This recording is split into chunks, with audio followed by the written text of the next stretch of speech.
ایک ویڈیو، ایک پوسٹ، ایک پیغام، یہ سب محض مواد نہیں بلکہ اپنا ایک اثر رکھتے ہیں، اور وہ اثر اگر ریاست، معاشرے اور امن کے خلاف ہو تو قانون حرکت میں آتا ہے۔ اگر یہ سب کچھ ریاست کے خلاف ہو تو اس کو ڈیجیٹل دہشت گردی کہتے ہیں۔ اسلام آباد کی انسداد دہشت گردی عدالت نے اپنے فیصلے میں عادل راجہ، حیدر مہدی اور وجاہت سعید کو دو مرتبہ عمر قید کی سزا سنا دی ہے، جبکہ صابر شاکر اور معید پیرزادہ کو بھی دو بار عمر قید کی سزا کا حکم دیا گیا ہے۔ عدالتی فیصلے کے مطابق یہی نہیں بلکہ ان تمام ملزمان کو دیگر دفعات کے تحت مجموعی طور پر 35 سال قید کی اضافی سزا بھی سنائی گئی ہے، جبکہ ہر ملزم پر مجموعی طور پر 15 لاکھ روپے جرمانہ بھی عائد کیا گیا۔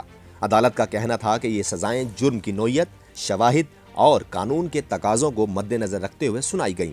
یہ فیصلہ اس بات کی یاد دہانی بھی ہے کہ ڈیجیٹل دنیا میں بیٹھ کر کہے گئے الفاظ بھی وزن رکھتے ہیں۔ انسداد دہشت گردی عدالت کا یہ فیصلہ محض چند افراد کے خلاف کارروائی نہیں بلکہ ایک واضح پیغام ہے، ریاست کے خلاف نفرت، اشتعال اور بغاوت، چاہے وہ اسلحے سے ہو یا اسمارٹ فون سے، قابل قبول نہیں۔ قانونی ماہرین کے مطابق یہ فیصلہ مستقبل میں سوشل میڈیا کے استعمال، سیاسی بیانیے اور ریاستی اداروں پر تنقید کے دائرہ کار پر گہرے اثرات مرتب کرے گا۔ جہاں ایک طرف ریاست اسے قانون کی بالادستی قرار دے رہی ہے، وہیں دوسری جانب اظہار رائے کی آزادی پر بحث بھی شدت اختیار کر رہی ہے۔ تنقید اور اشتعال انگیزی کے درمیان فرق کرنا ہوگا۔ کیا ڈیجیٹل مواد کو دہشت گردی کے زمرے میں رکھنا ایک نیا قانونی باب کھول رہا ہے؟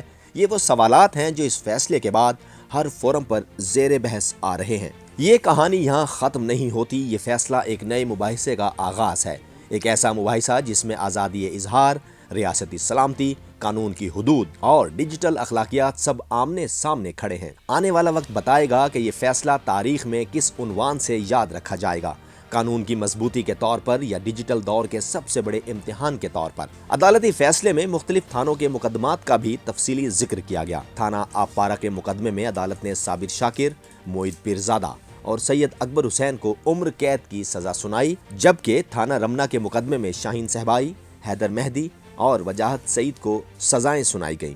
ہر مقدمے میں شواہد، گواہیوں اور الزامات کا الگ الگ جائزہ لیا گیا۔ قانونی ماہرین کے مطابق یہ فیصلہ اس بات کا واضح پیغام ہے کہ ریاستی اداروں کے خلاف نفرت انگیزی، اشتعال یا بغاوت، چاہے وہ ڈیجیٹل پلیٹ فارم کے ذریعے ہی کیوں نہ ہو، قانون کی نظر میں ایک سنگین جرم تصور کی جائے گی۔ یہ فیصلہ نہ صرف 9 مئی کے واقعات سے جڑے مقدمات کے لیے بھی اہم ہے بلکہ مستقبل میں ڈیجیٹل مواد، سوشل میڈیا سرگرمیوں اور ریاستی سلامتی سے متعلق مقدمات کے لیے بھی ایک نظیر بن سکتا ہے۔ یہ عدالتی فیصلہ جہاں ایک طرف قانون کی سخت عملداری کو ظاہر کرتا ہے، وہیں دوسری جانب ڈیجیٹل دور میں اظہار رائے، ریاستی سلامتی اور قانونی حدود پر ایک نئی بحث کو بھی جنم دے رہا ہے۔ مگر فی الحال عدالت کا موقف واضح ہے، ڈیجیٹل دنیا میں کیے گئے اقدامات بھی زمینی دنیا کی طرح قانون کے تابع ہیں اور ان کے نتائج بھی اتنے ہی سنگین ہو سکتے ہیں۔ خبر محض ایک عدالتی فیصلہ نہیں، یہ پاکستان کے بدلتے ہوئے قانونی، سیاسی اور ڈیجیٹل منظرنامے کے لیے ایک علامت ہے۔